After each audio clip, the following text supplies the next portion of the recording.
Opinion libre.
Opinion libre. Opinion libre. La voix du peuple. Baatu askan wi.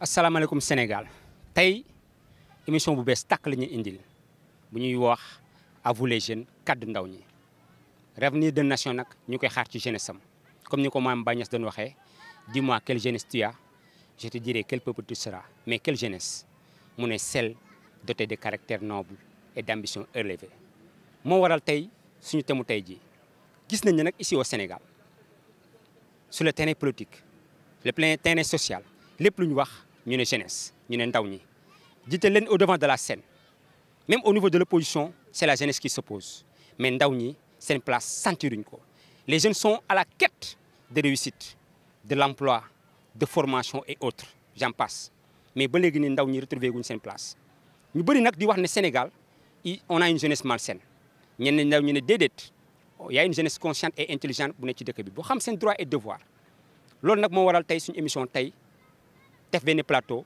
jeune qui va parler jeunes on va parler jeunes ñu déglu ay ndaw yu bokk ci ay kuréel politique tey ñëw wax seen vision politique. waaye waxtaan bu am solo tan rek lañu la waxtaanee ak ay ndaw yu jóge fu ne ci Sénégal ay ndaw yoo xamante ni day yëngatu ci politique ñenn ñi ci politique sociale la ñuy yëngatu ñenn ñi aussi c'est des jeunes diplômés xarañ di def seen liggéey convenablement tey nag ñoom lay dalal sur le plateau. Mara laa jox micro bi ak Souleymane mon ami on va débuter l'émission bi ñëpp doon xaar tey ci Sénégal à vous les jeunes kaddu ndaw ñi. Opinion libre. Opinion libre. La voix du peuple. Baatu askan wi. asalaamaaleykum mbokku Sénégal tey ñu ngi fii ci place de la nation mooy ex place de l'Obélisque du Sénégal ñuy waxtaanee premier numéro à vous les jeunes su ngeen xoolee Sénégal ça fait plus de 4 ans.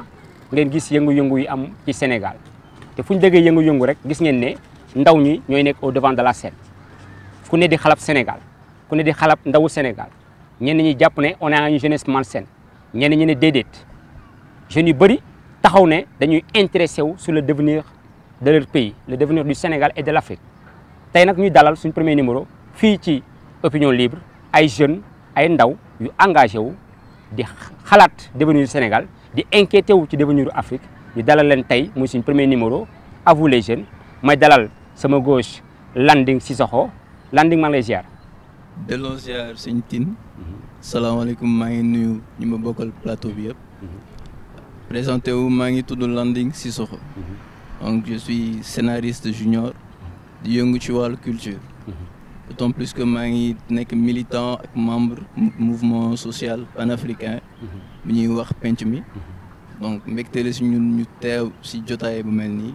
di la sant di la gërëm ci invitation bi. merci beaucoup Landing kaddu yi am na solo trop à ma droite ma jàkkaarloog Mara qui est une jeune journaliste de formation Mara ñu ngi lay dalal. di la remercier bu baax salaamaaleykum mbokk yi ñu ngi leen di nuyu ku ci nekk sa tur ak sa sant ñu ne ci plateau bi ak mbokku téléspectateurs yi ñuy seetaan yëpp. voilà donc di leen di saluer vraiment kii bi lii c'est une belle initiative le fait nga invité ay jeunes yu talentueux yoo xamante ne vraiment am na lu seen xel màcc ci mbirum xam-xam voilà donc débat bi vraiment gëm naa ne dina ala dawme parce que thème bi d'abord thème bu important la ay thème la boo xamante ne mën na indi ay yeneen sous-thème c'est-à-dire thème bi lan la la politique la jeunesse face à la politique donc li nga xamante ne politique ba lan mooy kiiwu jeunesse ci politique xam gis-gisu jeunesse ci politique bi loolu je pense que li ñu war a développer la ci minutes yi nga xamante ne c'est des minutes à venir après merci beaucoup. merci beaucoup Mara ñu jox kàddu gi Souleymane xam naa ne moom tey moom am na lu mu indaale quoi Souleymane ñu ngi lay dalal. jërëjëf Pape Tine maa ngi lay nuyu bu baax di la gërëm di la sant aussi si invitation bi di nuyu aussi chers téléspectateurs u Opinion Libre TV di leen nuyu bu baax di leen sant leen man nag man maa ngi Souleymane Ba maa ngi dëkk fii à Dakar à Colobane particulièrement dans la commune de Gueule Tapée Fass Colobane nekk juriste de formation mais en même temps nekk acteur politique en même temps acteur culturel donc pour ne pas trop entrer dans les détails nekk en même temps dans le domaine de la production multimédia audiovisuelle merci en tout cas pour l'honneur. waaye tey moom xam naa du ñu am problème pour décortiquer les textes de droit pour lire ko comme ñaari Souleymane laa ci am maa jàkkaarloog Fala Souleymane Ndiaye qui nous vient de Fass nekk un jeune aussi engagé dans les mouvements de jeunesse depuis tout le temps loolu la ñu xamee ak engagement citoyen Fala Souleymane ñu ngi lay dalal. Merci beaucoup Pape Samba donc di leen remercier aussi ci dalal bi ngeen ñu dalal ci première édition bi donc di nuyu Sénégal di nuyu waa Opinion Libre donc di leen wax ne aussi c'est une belle initiative ah bu ñuy louer la parce que c'est juste benn plateforme de plus bu ñuy offrir à la jeunesse pour que ñoom aussi mu doon en fait fu ñuy mën a defee seeni expression de manière très saine donc loolu lu ñu doon souhaiter la pour la jeunesse sénégalaise et que bu fekkee dafa ñëw nekk benn plateforme de plus donc on pourra faire que saluer donc di leen sant di leen gërëm ba naan salaamaaleykum ci jotaay bi. waaw dañuy rester ci yow Fala Souleymane ñuy waxtaanee devenir du Sénégal suñu waxtaanee devenir du Sénégal ndaw ñi dañ ci am rôle bu important bu ñu ci jouer parce que gis nga ne sur l'espace politique même sur le plan culturel. soo waxee ñu ne la jeunesse soo waxee ñu ne la ndaw te ndaw réew dafa am solo ci devenir u nation tey jii soo doon jàngat avenir politique u Sénégal avec la jeunesse est-ce que jeunes yi am nañ ci wàll wala déet est-ce que ndaw ñi dañuy topp rek ci ginnaaw ces politiciens ñu leen di orienté wala déet wala dafa am beneen type de jeunesse bu conscient bi nga xamante ne tey taxaw na faire face pour laaj li nga xamante ni mooy wàllam ci espace politique bi yow ban jàngat nga am par rapport ak situation actuelle du pays et la jeunesse. Je pense que li ñu dund situation boo xamante ne c'est très Sénégal dañu nekk ci benn tournant bu important nga faral di ko waxee actuellement la situation politique je pense que ñëpp heureusement ba les jours qui nous précèdent le président génn na jël initiative def benn déclaration boo xam ne c'est tellement important et que les gens ont loué man sax j'ai trouvé que c'était très normal parce que c'est en fait on n'attendait pas moins de lui parce que benn promesse la bu mu defoon à tout le peuple sénégalais donc ñu doon ko xaar bu demee ba au dernier moment aussi confirmer ko mënuñu def lu dul louer ko mais nag cela n'empêche il faut que ñu bàyyi xel ci lu bari parce que Sénégal tey ndaw yi je pense que y a tellement de choses qui se sont passées ba la majeure partie des jeunes fu mu ne nii pratiquement dañ leen di enrôler ci benn bulle duñ leen permettre ni offrir leen des occasions pour ñu génn ci ces trous là donc c'est très important aussi jeunesse yi ñuy waxtaan ak ñoom di leen conscientiser di réveiller seen mentalité sur ce qui se passe actuellement pour leur permettre eux aussi de prendre leurs responsabilités parce que en fait quand on dit surtout suñu genre dëkk yi nga xamante ne presque 70% de la population c'est des jeunes et que ñun ñëpp xam nañ ne jeunesse rôle bi muy jouer ci développement wu dëkk donc y a pas mal de choses yoo xam ne war nañ ko gën a bàyyiwaat xel gën ci prêter waat attention surtout en matière d'éducation de formation de citoyenneté pour que préparer cette jeunesse-là pour que demain ñu mën a assurer vraiment jëmee Sénégal ci en fait mener le bateau à bon port. bon yow gisoo ne comme ni ko femmes yi xeexee les femmes xeex nañ sur la parité et l'équité est-ce que ndaw ñi ñoo war a xeex wala politique yi ñoo leen war a intégrer wala ñoom ñoo war a xeex seen indépendant ba bokk dans les instances. bu fekkee ne yaa ngi doon suivre dialogue national yi ñu jógee je pense qu'il y avait une commission jeunesse et dans cette commission-là il y a beaucoup de points yoo xam ne travaillé nañ ko ci et que c'est des propositions yoo xam ne bientôt dina dem à l'Assemblée pour ñu voter ko et il y a pas mal de choses yoo xamante ne apporter nañ ko ci pour vraiment permettre aux jeunesses à ce que ñu accéder à certaines instances de décision en fait d'amener leur contribution pour que aussi orientation yi nga xam ne moom la Sénégal di jël ñu gën ci mën a gis seen bopp. dëgg la am na solo damay penché wu ci landing bi nga xamante ni mi ngi bokk penc mi ku leen dégg gis xam ne mouvement social la bu indépendant buy xalaat ëllëgu ndaw bi nga xamante ne seen formation yëpp mi ngi basé wu sur la jeunesse parce que xam nañ njëriñu ndaw yow vision penc mi par rapport ak la politique actuelle du Sénégal ban jàngat ngeen am ci doxalinu du Sénégal ak avenir ndaw yi ak avenir politique du Sénégal. Wow, merci pour la question, Tine. Je trouve que c'est très important que, dans un premier temps, on choisisse de parler du rôle de la jeunesse dans le fonctionnement du pays. Nous pensons que nous avons la jeunesse, mooy terme bu yaatu la maanaam dafa amul li nga xamante ne tranche d'âge yu bëri la ndax fii ci Sénégal ba 40 ba 50 ans mun am nga possibilité ñu lay dugal ci pàcc bi nga xam ne moom la ñuy woowee la jeunesse. Donc ñun pour dugg maanaam faram-fàcce ñi nga xam ne moom mooy responsabilité yi au sein de la jeunesse, on appelle la jeunesse à faire son autocritique d'abord. Parce que nous sommes conscients que nous avons une jeunesse très consciente, une jeunesse engagée boo xamante ni tamit bu muñ la parce que depuis jamono nga xam ne Sénégal accédé wul woon ci indépendance am ak léegi jeunesse sénégalaise mi ngi subir lu bëree bëri te booba léegi mi ngi koy muñ mun nañ ne ñaawagul ba léegi waaye itam ci évolution bi dafa am lu bëri lu impacté jeunesse sénégalaise te bu ñu doon wax ci échelle wala ñu koy natt ci lu yéeg loo xam ne day am proportion ascendante wala descendante ñu ngi naan ci wàllu yar comme ni ma ko sama naataango bi di waxee wàllum yar ak xam-xam ak li nga xamante ni ndaw moom la soxla ngir mën a ñongal ëllëgam maanaam Sénégal mi ngi ciy dellu ginnaaw depuis boobu donc si jeunesse bi nga xamante ni xam nañ xarañteefam fan la toll dañuy woo jeunesse bi ñu def seen autocritique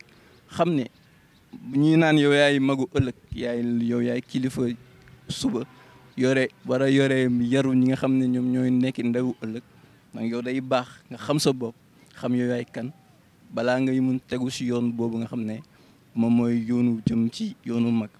Donc penc mi ngi njëkk woo jeunesse yi def seen autocritique parce que bu ñu xoolee li xew Sénégal fan yi bëri te bu ñu interroger jeunesse bi en tout cas man si la bokk à chaque fois ñu jox la micro ne la nga wax li xew si yëngu-yëngu yi xew si jamono da nga siy demee doole wala nga gën si bàyyi maanaam say émotion yóbbu la alors que il faudrait que ñu jiital seen xam-xam questionner lu ñuy wax mooy histoire xam li jot a jàll ngir mun appréhender l'avenir. En tout cas autocritique benn mot la moom laay wax képp nga xam ne moom mooy ndaw Sénégal nga xam sa bopp xam li la war ba pare di ko def na mu waree waaw gëstu ak lépp lu muy àndal ngir kenn bañ la xeeb fépp foo dem. ak ci penc mi commencé ngeen def ay plan d'action yoo xamante ni au moins yéen dem à l'encontre de la jeunesse di leen wax di waxtaan di def des campagnes de sensibilisation à l'encontre de la jeunesse. Dans le cadre du mouvement social c'est quelque chose quand même de pas évident parce que jamono toll na fu nga xamante ni dajale nit yombatul ku ne buñ ne jeunesse moom jamono ji ak taux de chômage bi fu mu toll ñàng bu jafe maanaam dëkkuwaay bi lekk logement naan lépp jafe donc si wàllu mouvement social day doon loo xam ne lu problématique la donc on sunu plan d'action mi gën a jëm si concertation pour les jeunes les plus disponibles à trouver des programmes pour les partager en tout cas penc mi ngi ci yoonu def loolu noonu mais xam naa àggaguñu ci cëppaandaw bi comme ni ñu koy waxee. dëgg la Mactar damay pensé wu ci par rapport ak li nga gis sa naataango yi wax ko par rapport ak à la situation ñëpp jàpp nañ ne cette jeunesse bi nga xamante ni c'est une jeunesse perdue on peut dire que ne ñu bëri sax dañ jàpp ne seen doole rek lañ soxla mais soxlawuñ seen xam-xam parce que gis ñu man su amee yow mi nga xam ne yaa ngi sur le terrain pour nga gis sax un jeune journaliste comme toi émerger c'est un problème les jeunes sont formés mais au moins de l'insertion sur les métiers de l'avenir doo gis ne ba léegi nii gis nga ne les jeunes sont là ñëpp jàpp nañu sax jeunes yu génn ci mbedd bi c'est des jeunes sans boulot mais ñenn ñi ne déedéet c'est des jeunes yu yor seen liggéey yu mel ni yow lan nga gis yow sooy wàccee ci terrain bi ndaw ñi nga xamante ñi ngi xeex tout le temps pour leur souveraineté. Ok, merci beaucoup ci question bi parce que question bu am importance la vraiment c'est une question phare dafay daal di développer lu bëri voilà donc jeunesse face à la politique est-ce que politique bi nu mu mel actuellement est-ce que jeunesse bi war na see rester indifférent donc c'est une question vraiment pertinente à se poser te je pense que loolu aussi dinañ ci indi ay développement yu doy waar d'abord il faut que ñu bàyyi xel jeunesse bi parce que réew mënul dem sans jeunesse autant dañ doon dégg ñu ne donc mag xale gone bu loxom setee dina mën a bokk ak mag ndab ce qui veut dire que jeunesse bi dañoo soxla seen xalaat te aussi jeunesse yi aussi dañoo war a xam loolu tey jeune bu ci ne war nga mën a conscient comme ni nga ko waxee jeune bu ci nekk war nga mën a am benn pertinence boo xamante ne di nga ko apporter sa réew parce que man damay contre jeune boo xamante ne tu as des idées pertinent nga ba pare lànk ne doo mën a servir sa réew loolu maanaam soxla wuñu jeunesse boobu donc jeunesse boobu donc amul sens jeune bi nga xamante ne maanaam jëlul ay dispositions jëlul ay dispositifs vraiment loolu jeunesse boobu noonu on n'en a pas besoin voilà maintenant nag boo xoolee un peu jeunesse bi lu tax ñu génn sur le terrain di manifester di def tout c'est parce qu'ils ont compris xam nañ ne léegi maanaam jeunesse moom moo yor réew bu amul jeune réew moom du ma ne du développer mais du développer à pas géant parce que aussi bu ñuy xoolee tuuti si je prends l'exemple de Ousmane Sonko tey moom dafa jël politique bi accentuer ko ci jeunesse bi looloo waral mu am cote de popularité boo xamante ne vraiment je pense que depuis les années 1960 jusqu'à nos jours benn politicien musu koo am donc tu vois que bu njëkk donc politique dañ ko doon def mag yi maanaam dañoo jëloon politique accentuer ko ci mag yi alors que baax na c'est bien parce que wax nañ ko Kocc Barma wax na ko nee na mag jar naa bàyyi cim réew je pense que loolu initiative bu am solo la mais aussi il faut laisser un instant il faut laisser la place aux jeunes donc il faut laisser les jeunes aussi joxe ci seen point de vue il faut laisser aussi les jeunes doxalin goo xamante ne vraiment dina mucc ayib ci politique bi pour ñu mën a am une nouvelle facette. mais yaa ngi ko wax léegi soo nee xale su loxoom setee mu mën a bokk ay mag est-ce que tey jii jeunesse Sénégal bi nga xamante ne ñu bëri ci folklore lañ leen a gis xam nga lii rek xew dans les réseaux sociaux est-ce que ndaw ñooñu tey pare nañ pour accepter leen dans la société parce que tey jii ndaw bi nga xamante ne tey Sénégal soo mënul wax ju bon mënoo saaga mënoo xuloo mënoo bokk ci cercle bi est-ce que tey ndaw ñu waruñu xoolaat seen taxawaay pour ñu mën leen boole ci dans les instances mais toog rek di kaas wala toog rek di fecc ak a danse est-ce que loolu sa loxo set na ba nga mën a bokk.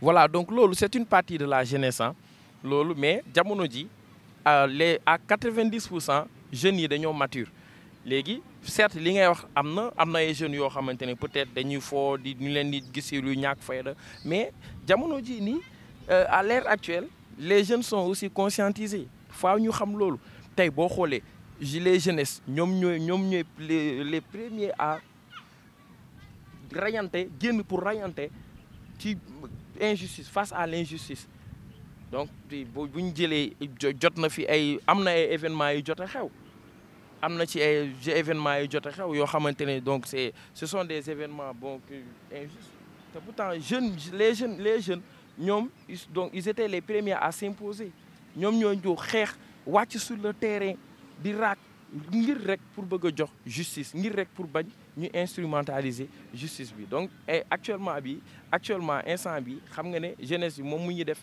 liggéey bu mucc ayib te en plus tey boo xoolee bureau de vote yi autant mag yi rek ñoo daan xëy di dem voter mais jamono jii nii boo xoolee élection yi passé tu vois que jeunesse yi ñu ngi xëy di gën a dem ci bureau de vote yi ñu tey bu 2002 je sais pas élection yi passé 2007 avant 2019 boo xoolee bu fekkee jeunesse bi ils étaient à 5% donc actuellement da ngay xool ne 2019 ils étaient à par exemple 15 ou 20% donc 2012 et cetera et cetera donc ba ci 2024 gëm naa ni maanaam les jeunes vont aller voter massivement donc boo xoolee sa carte d'identité yi nga xamante ne doon nañ ko defarul mais boo xoolee 90% yëpp ay jeunes la parce que jeunesse bi commencé nañ comprendre ne la jeunesse l'avenir c'est la jeunesse donc il faut ñu jël avenir bi accentuer ko ci jeunesse bi pour ñu mën a am Sénégal beneen Sénégal pour ñu mën a am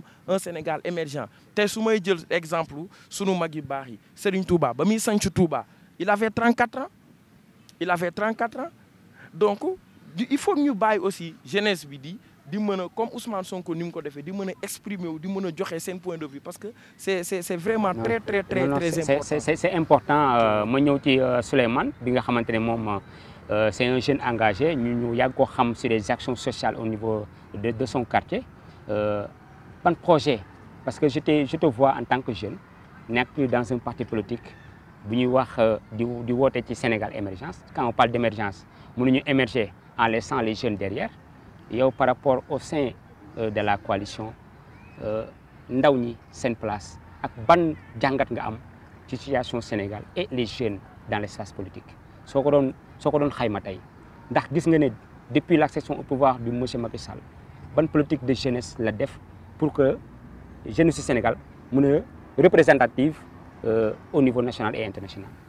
waaw jërëjëf Pape si question bi question bu am solo ah donc je pense que pour ma tontu si sax da nga mën naa ne question bi da nga ko posé ba pare tontu da nga ne ban place la jeunesse bi am si par exemple su ma doon jël exemple si nguuru président Macky Sall ci PSE donc je pense que tey soo doon jël PSE damay dégg souvent ñu bëri am si benn peut-être duñ ci am benn aperçu boo xam ne ça concerne le fond la forme rek la ñuy jël.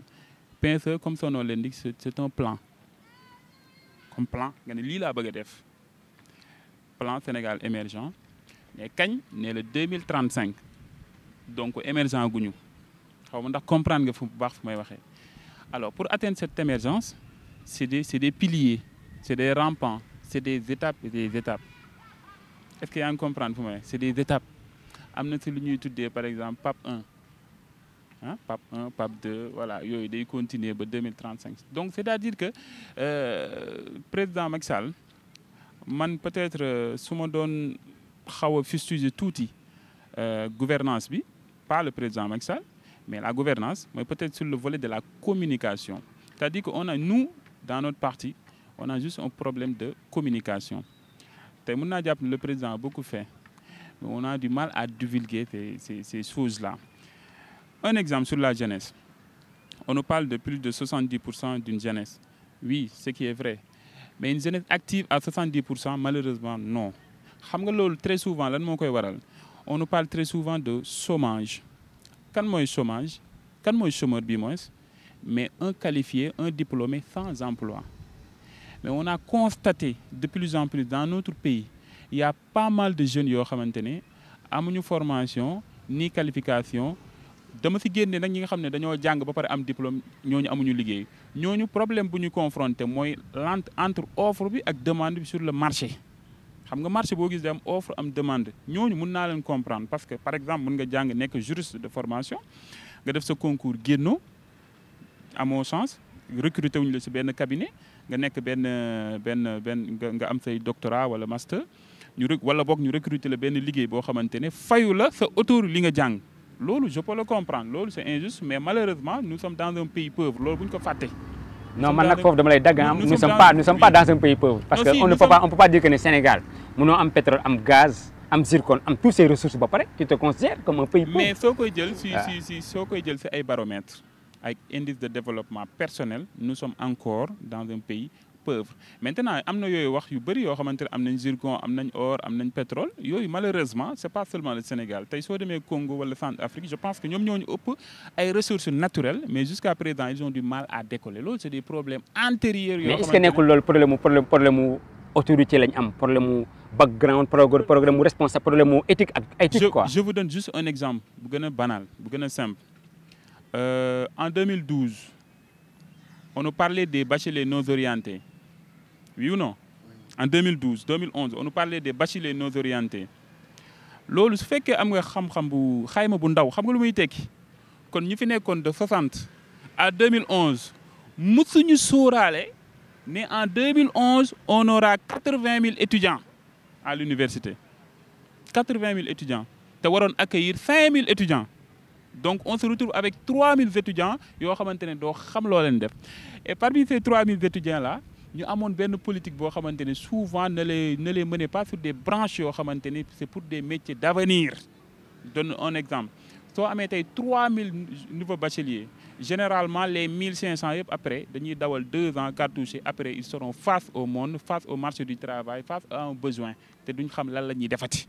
loolu kan mooy perte c'est la jeunesse mais aussi c'est l'État c'est un ensemble et maintenant de 2011 ba fii may wax yow nii c'est vrai que on parle souvent ñi ñuy orienté dans les UVS mais yooyu c'est des mesures mun naa ne temporaires parce que dans les pays développés UVS du fuñ lay kii lu mu tuddati orienté obligatoirement mais c'est sous forme de demande yaa ne man kat bëgg naa yeggali sama jàng université mais aw ma jot je préfère m'inscrire en ligne dem di xëy di liggéey en même temps di continuer sama jàng mais malheureusement Sénégal soo xoolee bu baax li ma la de 1960 à 2011 benn université.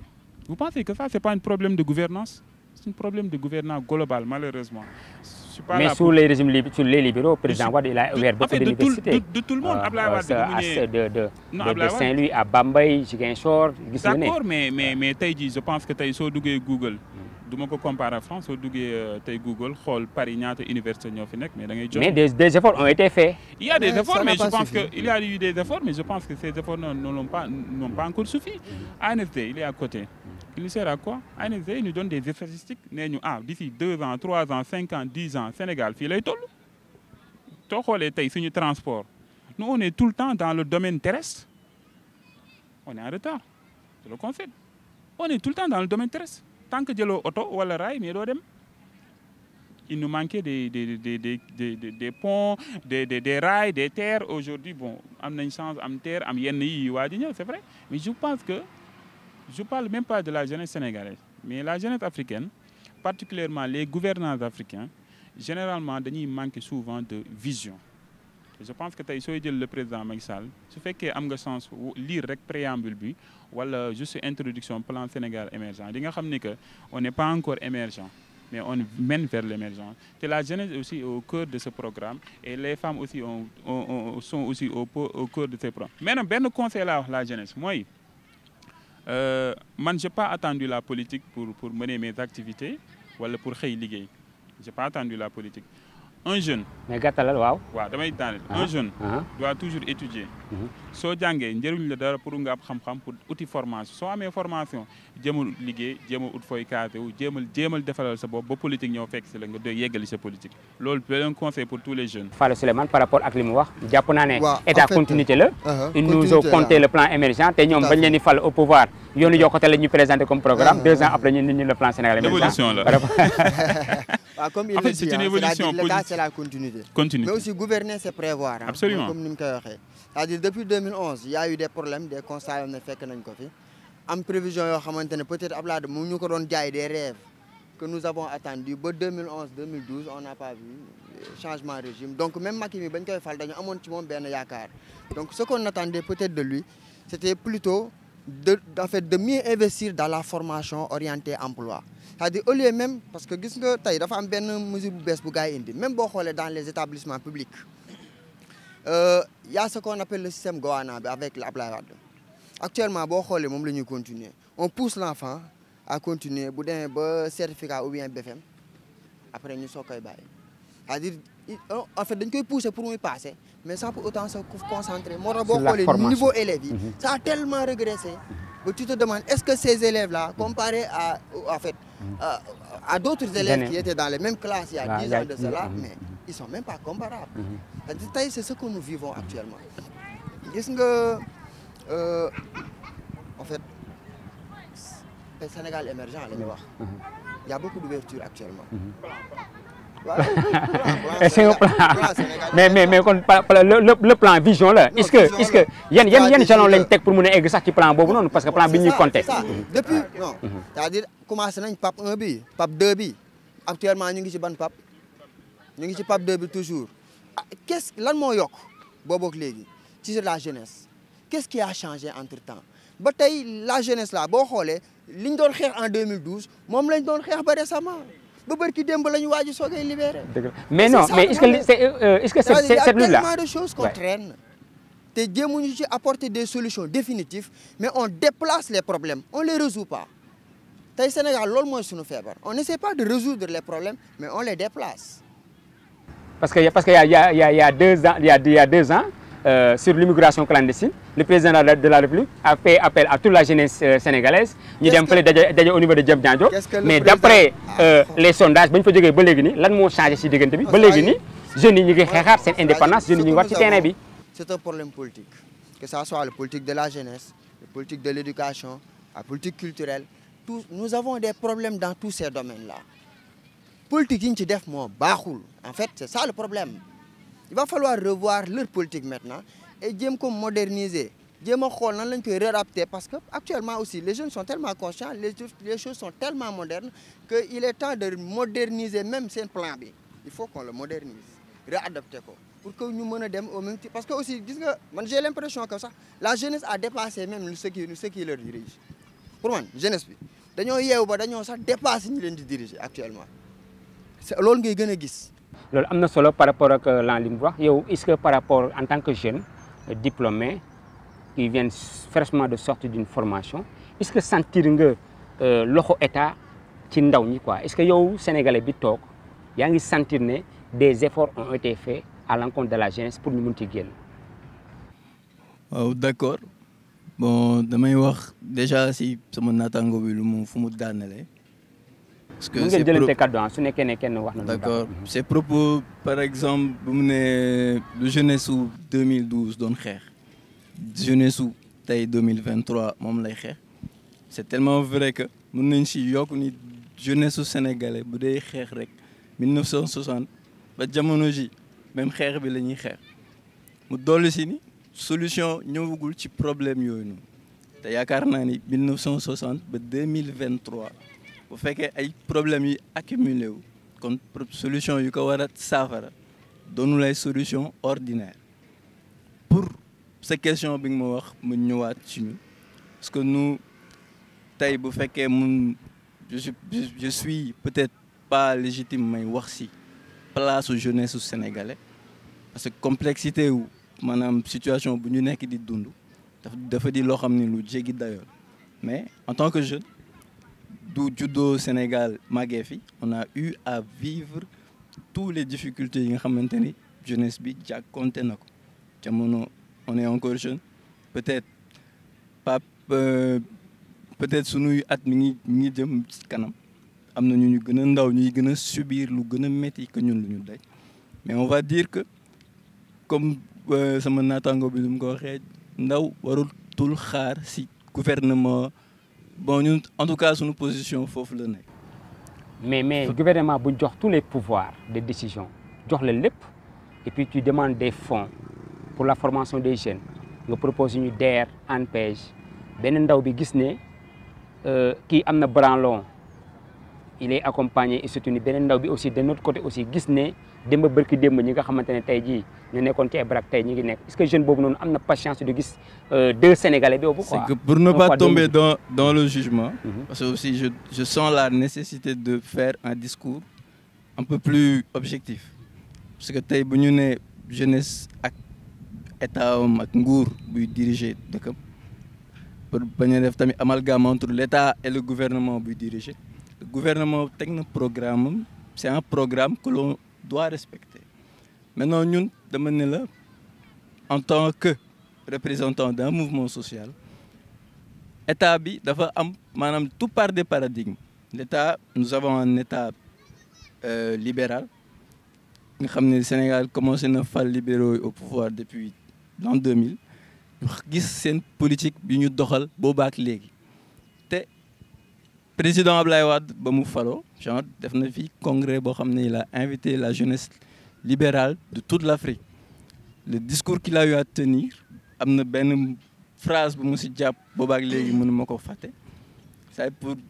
définir wala wax accentuer sur le discours libéral dire que nous sommes pour l'idéologie selon laquelle l'individu prime sur le groupe tey bu fekkee dañu jël jeunesse sénégalaise maanaam à 100%, c'est-à-dire que cette jeunesse bi nga xam ne moo am chance ñu intégrer leen ci pàcc yi nga xamante ne c'est des instances de décision ou même nga xam ne ils sont avantagés parmi 1000 autres mis en avant, c'est-à-dire qu'ils disposent ñoom ñi nga xam ñoo nekk ci kanam de l'avenir wala de la force de décisionnelle de tous ceux qui sont derrière eux, parce que teg nañ leen ci kanam jox nañ leen ay jumtukaay pousse nañ leen pour ne pas dire maanaam favoriser nañ leen, pour ne pas dire ça parce que je veux pas tomber dans le jugement comme je dis, mais ñooñu daanaka ñoom ñooy doxal ñi ne ci ginnaaw te loolu c'est un mbir la yëf la ba nga xam ne c'est contradictoire par rapport ak démocratie ni mu war a doxee. Donc état bu mel noonu nga xam ne c'est un état libéral boo xam ne dafa am ay choix élitistes. Je crois que ñun jeunesse bu fekkee on est conscient comme on le dit, on ne doit pas attendre grand chose venant de cet état-là. Parce que tous les politiques dont on parle, même si c'est le Sénégal, plan Sénégal émergent, on voit que ñenn ñoo ci jëriñoo parce que c'est pas démb lañ teg plan boobu. Et depuis lors ñiy manifester mi ngi gën a bari, ñaa ngi gën a génn, coono yi gën a yokk te mënuñu ko yuuxoo fenn. Donc c'est pour cela je dis que waruñu xaar ci état pour dem li ci des nag la responsabilité de l'état nga xam ne loolu maanaam c'est sa vocation première. État mënuñ la jox ne la doxala sàmm maanaam nit ñi ak seeni alal seeni jumtukaay ngam ni da ngay bàyyi loolu gannaaw daanaka loolu état bi mënuñ ko jam foofu parce que gis nañ ni mi ngi ci dox wàllam. Bon, l'état fait des efforts comme ni ko mon frère Landing Sissoko waxee. Bon, gis nañ ne nag ndaw ñi ñu ci bëri doon nañ xaar li ñëpp doon xaar mooy la déclaration du président. ñun ñii jàppoon nañ ne le président il est conscient ci li mu waxoon nit ñi ko doon pousser à ce que ne waxal mais man je pense que ne il a toujours dit que ne je ferai pas de troisième mandat.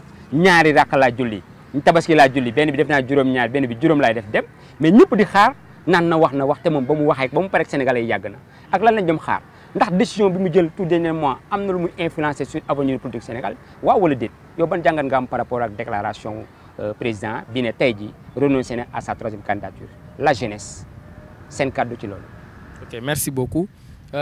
Dugalaat nga question bu am solo ah.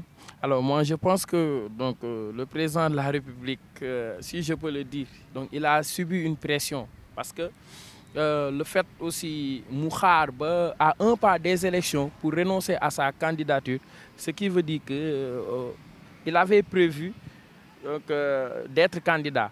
Mais comment quelqu'un boo xamante ne wax na ne directement ne man du ma def ni ma ne candidat nan la ko prévoir. Non parce que boo xoolee bu fekkente ne prévoir koon bu yàgg mais donc wax na ko bu yàgg pour bañ xoola moment yu ñu traversé ces moments de dégâts ñaata mort ñaata dégâts yàqu yi fii xoola moment yu ñu traversé nu ay moments yu difficile te déjà nous sommes dans un pays pauvre. Imaginez xoola BRT bi mu leer ne dañoo leb xaalis pour def ko pour defar ko mais gars yi bu fekkente ne dañuy les jeunes bu fekkente ne ils sont contre l'injustice mais lu ñuy njëkk a def mooy dañuy attaquer bien public yi. mais est-ce que loolu raison la nga am. non c'est pas une raison mais bon. bu fekkee man moom xam naa du la bàyyi nga wax loolu. c'est pas une raison mais bu fekkee aussi dañ leen pousser à la violence mais ils sont obligés de le faire. D'abord, Macky Sall, qui les a poussés à la violence? C'est-à-dire, c'est une question. Merci beaucoup. Et bon, je serais aussi ravi de répondre à cette question. Mais qui les a poussés à la violence? Mais c'est le président de la République. Comment? Merci beaucoup. Parce que moi, je pense que quand on énumère des textes constitutionnels, ça veut dire qu'on doit passer à son application. Mais les lois ne sont pas faites pour être violées. Mais nul ne peut faire plus de 2 mandats consécutifs. Mais ñu gis ñu ba léegi état violé ba léegi mais on est dans cette dynamique de violation. Non, ba léegi dynamique de violation et violation c'est totalement différent, c'est 2 termes totalement différents. Le président n'a jamais été sur une dynamique de violation de la loi. D'accord. À mon entendement, à mon sens, ba fii may wax yow ni le président n'a jamais violé la loi concernant une probable troisième Mais candidature. quand le président dit que ne du ma wax oui du ma wax non nag. Mais voilà, merci. Laissez-moi expliquer un peu. Laissez-moi terminer un peu. Pourquoi je dis ça? C'est parce que, qu'a dit l'article 27, nul ne peut faire plus de 2 mandats consécutifs. Et je pense que c'est clair. Deux mandats de 5 ou bien 7? Non, là, je vais en venir après. Non, attends. Le nombre de mandats, la durée du mandat, le nombre de mandats. Et la durée du mandat. Non, c'est-à-dire, c'est pas important. Ce qui est important, c'est le nombre de mandats. C'est pas la durée. Parce que quand tu dis 2 mandats, plus de 2 mandats, et toi tu envisages un 3e mandat, ça veut dire que tu es en train de violer ta propre constitution. Ça, c'est vrai. Qui est le gardien de la constitution? C'est lui. C'est le président de la République. Ouais. Et il a bel et bien dit dans l'article 27 que nul ne peut faire plus de 2 mandats consécutifs. Mais c'est clair. C'est clair. Mais Macky Sall n'a pas droit. Merci beaucoup. Il n'a pas droit à un 3e mandat, qu'on se dise la vérité. Et puis, il faut qu'on sache une chose aussi. On a dit que les lois constitutives, les lois constitutionnelles du moins, sont d'ordre public. Ce qui veut dire qu'elles s'appliquent dès son entrée en vigueur. Il faut que ça soit clair. Elles s'appliquent dès son entrée en vigueur. Ce qui veut dire que la loi est sortie quand? Je pense en 2016. 2016, oui. Après le référendum. Oui, après le référendum. Mais merci beaucoup. En 2016, je pense que on était en train d'épuiser le premier mandat, n'est-ce pas? Ouais. Donc il était à son premier mandat. Et il y a une loi qui sort. Mais quand la loi est d'ordre public, mais l'autre c'est clair. C'est le principe de l'application immédiate de la loi. Direct. Une loi n'attend pas. Maintenant, donc ce qui veut dire que, en principe, la loi, elle est d'ordre public. Maintenant, elle doit s'appliquer au mandat en cours. Le mandat en cours, c'est combien? C'est de 7 ans. Plus le second mandat de 5 ans qui vient compléter le premier mandat. Donc Macky Sall a rempli ses 2 mandats. Donc il n'a pas le droit à un 3e mandat. Bon, je vais en venir. Mais il reste 10 minutes de temps. Merci quand même. Bon, am na lu ñu fi wax léegi concernant l'employabilité des jeunes wala boog offre d'emploi. Mais je pense que foog ñu xam benn mbir. État parewul pour jox Sénégalais bépp bu ne liggéey. En fait, l'État, il peut offrir des jobs, par exemple, liggéey wala à travers les fonctions publiques wala concours wala boog entre militaires, politiques, tout ça. C'est possible. Yaa ngi dégg loolu am na. Mais si loolu weesoo l'État crée les conditions de travail. Xam nga la mooy condition de travail. Yow fii nga toog nga mun a am la latitude mun a jël sa alal jënd caméra jënd micro et jënd sa téléphone woote coordonné créer sa propre chaîne di liggéey di fi gagner sa xaalis tranquillement di fay say taxes et impôts. En fait loolu la État mën a ñu si ëpp bokkul ak ki nga xam ne moom fonction publique la nekk. Donc côté boobu foog ñu bàyyi si xel. Beneen point mooy quand je dis que le président quand il dit que le président a subi des pressions, bon, je pense que le président a subi des pressions mais politiques. Et ce qui est normal. Non, attends, j'en viens. Des pressions sociales, oui, c'est normal. Parce que dañ nekk si benn conjoncture internationale boo xamante ne je pense que bàyyiwul Sénégal. Soo ñëwee Sénégal mun nañ la jaay benn njëg bu cher mais soo demee beneen réew doo ko fa gis ba koy jënd. Donc il faut comparer entre le mal et le plus mal ou bien le mal et le mauvais. Nous on préfère le mal à la place du mauvais. Ça il faut l'accepter. Loolu c'est le sort du Sénégal dañ koy nangu. Beneen bi le président n'a pas subi de pression sociale de pression boo xamante il l'a poussé à renoncer à sa probable 3e candidature. Vous l'avez dit tout à l'heure. Président musul wax day poser une 3e candidature. Musul ko wax. Non, il l'a jamais dit. Am na loo wax. Non. Xam nga en fait acte yi mu doon mëne di naan que nous sommes prêts à rester, à demeurer, à conserver le pouvoir. À conserver le pouvoir. Il n'a pas dit que je conserve le pouvoir. À conserver le pouvoir, il parle de sa coalition, il parle de la mouvance présidentielle. En tant que président aussi. Non, mais ça c'est ta vision en tant que militant. Non, ça c'est la réalité des faits. Non, c'est ta vision en tant que militant. C'est différent ak citoyen lambda bi nga xamante ne il est là-bas di déglu. Moom du gis ne waa ji daf koy wax juste pour son entité. Mais il continue de poser des jalons qui lui permettent de conserver le pouvoir. C'est normal. De pallier en fait, de chercher le 3e mandat. Pour une perception, en fait, pour une perception, c'est normal. Parce que mënoo nekk ci nguur di waaj a jeexal di gëmloo ñi nga nekkal que oui maintenant léegi ñu jeexal dañuy dem ñeneen di déedéet da ngay jàpp ni que yéen yéen a fiy des yéen a fiy des tekkul yow yaa fiy des. yéen a fiy des en fait loolu la mëne du ma ne waa du ma ne déet xam nga loolu mooy lan. Mooy suñ ci yeggee dinaa ci wax bañ ci yeggee dafa ne yegg nañ ci waaye du ma wax tey dinaa waxi ëllëg dégg-dégg la laaj ba mu waxee ñun ñëpp a noppi. donc voilà di gàtt na nag trop malheureusement donc je bëggoon naa ñu gën a wax leneen lu wuuteeg politique vraiment yoo xam ne ça parle de la jeunesse du développement et tout.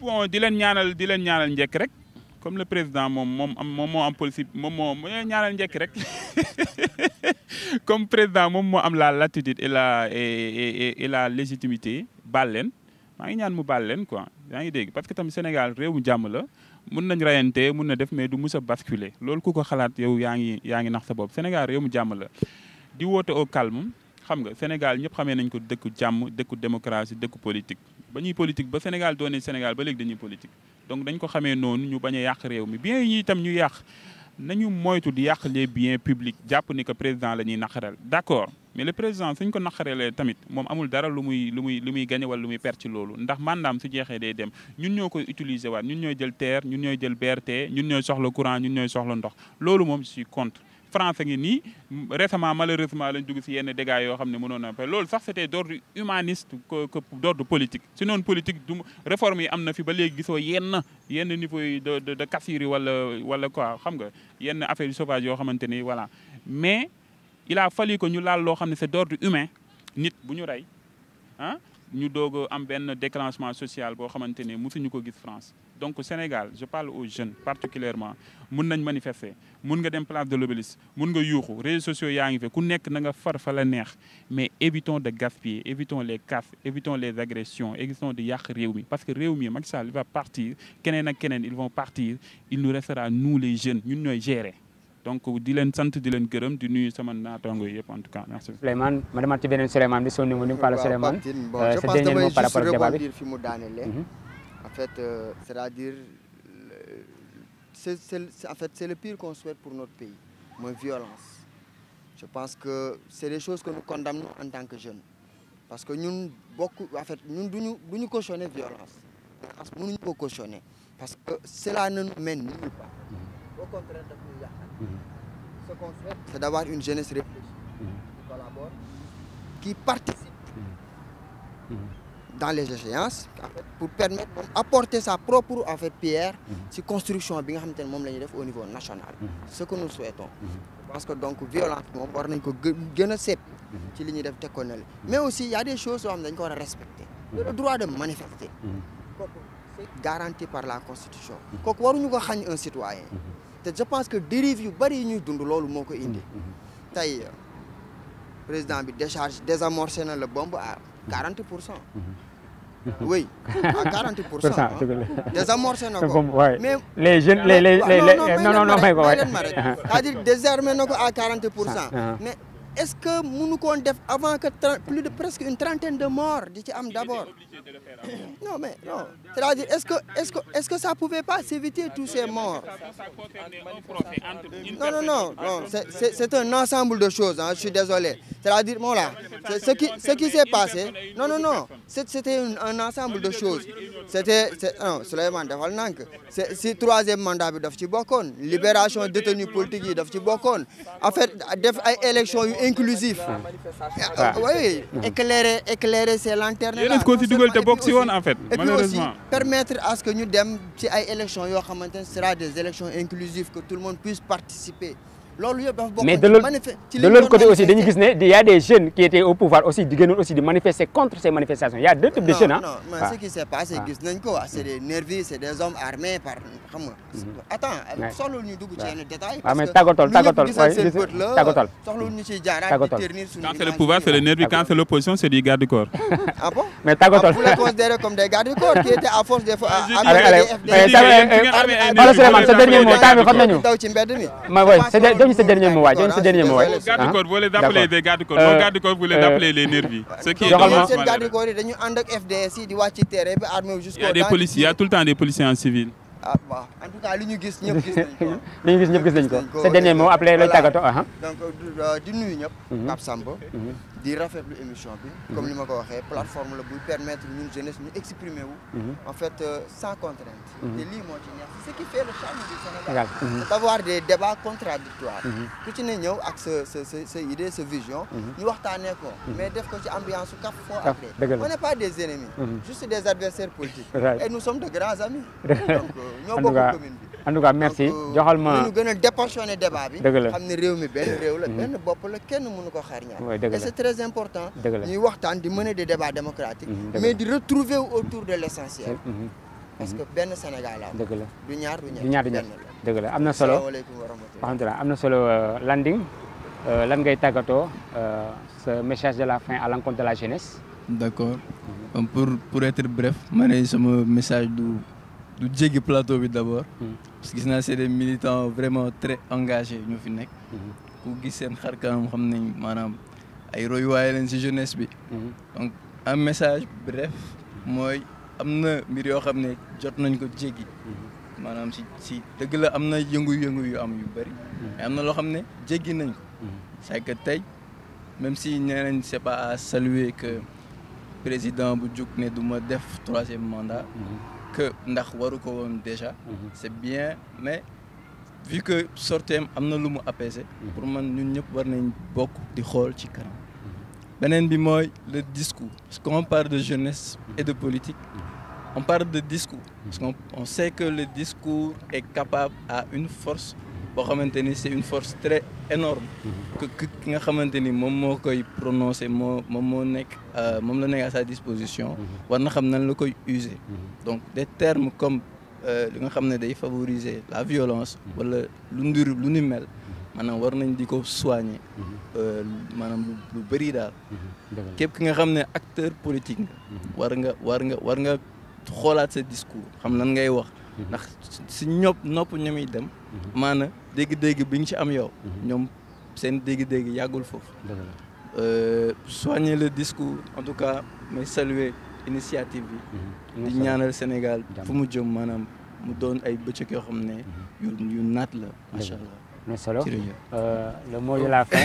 waaw suñu apprenti journaliste. waaw non en tant que journaliste xam nga rek gis-gis bu ñu am ci réew mi vraiment gis-gis bu positif la te je pense bien que nun ku ci nekk donc dañuy defar rek mais c'est normal nag aussi quoi c'est un peu normal divergence yi c'est un peu normal seulement di rebondir rek di wax sama naataango bi mais vraiment su Macky donc c'est juste une parenthèse quoi avant de clôturer mooy Macky dama ko bëggoon a préciser aussi que ne dafa subir une pression non seulement il a subi une pression nationale une pression internationale aussi donc moo tax mu renoncer à son troisième à sa candidature du moins parce que tey buñ demee ba Macky xaar ba ci cappaandaw bañ ne 7 mois moo des ci élection yi mu génn def sorti ne vraiment dootuma nekk candidat c'est parce que da doon coyeecu bu nooyoon mu dugal bu nooyoon mu cabaxal mais dafa nooyul dafa lamb mu dëgg këcc mu xam ne fii baaxul mu renoncer te di saluer di ko remercier ci loolu parce que aussi loolu vraiment il a fait son devoir quoi son devoir c'est de respecter l'article 27 donc il a fait que respecter la constitution donc bu defoon leen aussi dafay trahir constitution bi rek te loolu vraiment du initiative bu baax ci pays boo xamante ne pays de droit la donc pays de droit mooy ki nga xamante mooy pays boo xam dafay respecter les normes respecter sa propre constitution ba pare voilà donc sur ce may remercier ñëpp vraiment di la remercier yow personnellement parce que thème bi vraiment mënoon na def l'objet de plusieurs thèmes de pluralité de thèmes mais liñ naan lu duuf ci cin bi yëpp lu duuf ci nag bi yëpp du moins xajul ci cin bi merci beaucoup donc vu que nous sommes au thème de cette émission vraiment donc dañuy daal di nuyu ñëpp di nuyuwaat mbokku téléspectateurs yi di leen jox rendez-vous donc samedi prochain inchallah ci beneen émission boo xamante ci beneen ak beneen thème vraiment donc merci beaucoup à tout le monde merci beaucoup yéen a ko déggandoo ñu ngi jeexal émission bi ci kaddu jàmm la suñu naataangoo yi wane suñu demee nag ba jeunesse bi nga xamante ne tey jii ñoom ñoo nekk dans le terrain politique ñoo dem xeex dans les combats nekk ci mbedd yi di xeex nekk dans les réseaux sociaux comme ni ko ñëpp di waxee nee nañ c'est la jeunesse qui s'oppose et monsieur Ousmane Sonko jeunes yooyu tey ñoo retrouver waat solaat beneen yére di wootee jàmm di woote retour retouru jàmm ci Sénégal kon duñu def lu dul saluer li nga xamante ni mooy cette jeunesse exemplaire bi Sénégal di woote ñu leen di jox dig daje nag prochainement sur une prochaine numéro à vous les jeunes maa ngi leen di jaajëfal wasalaamaaleykum wa rahmatulah taala barakatuhu jërë ngeen jëf. Opinion libre.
Opinion libre. Opinion libre. La voix du peuple. Baatu askan wi.